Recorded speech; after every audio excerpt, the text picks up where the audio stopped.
You're looking for the one thing that I can say that will help you lose fat.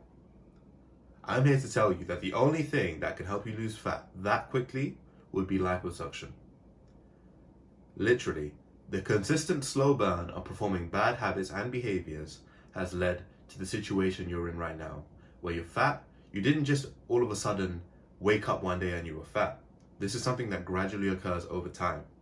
And the root problem of this is the behaviors underlying what you're doing. So let's get into that. How can we change these behaviors?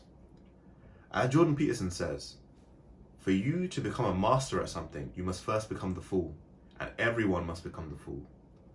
For me, I had a lot of anxiety going into the gym in the first few months of it. The reason was because I had no idea what I was doing, and you always feel that there are eyes watching you, especially when you're a fat guy. How can you get over this? Well, when you're afraid of something, the way that you can learn to control your fear is by taking one step closer to it every time. Whether that means you go to the gym for 15 minutes, you just go on the treadmill, and then you leave.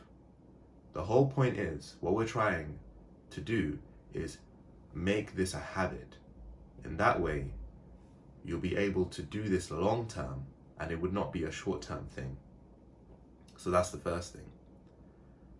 A consistent slow burn will eventually get you waking up with a flat stomach, with even a six-pack. And you must commit to this process. This is something that's going to happen throughout your lifetime. It's not just going to be something you do for 3 months, because that's not the goal here. The goal here is to make you healthy, and the goal here is for you to develop better habits that will help you in your day-to-day life. So you might be a person that has a lot of mental friction. Now, what is mental friction? Mental friction is that feeling of fatigue in your mind when you're trying to perform a new habit and you're tired. It could be, wanting to do abs at the end of a workout, before planning the workout, before going. And then once you're there, because of the workout has been so strenuous, you decide not to do it.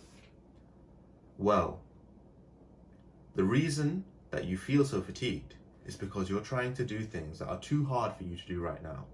And it takes a great deal of self-awareness to realize what you are and are not capable of at the moment. I would say this is part of growing.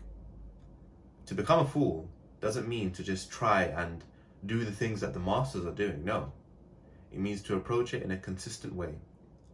And the mental friction over time that you feel will dissipate.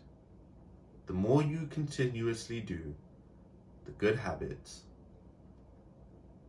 the less the mental friction will weigh in your mind, and the more your willpower will be honed in this aspect of your life and other aspects of your life that will aid you in developing yourself as a person, in your work life, and in your relationships. So this isn't just about fat loss. This is about behavior, and this is about slowly changing the habits that you set in place for yourself.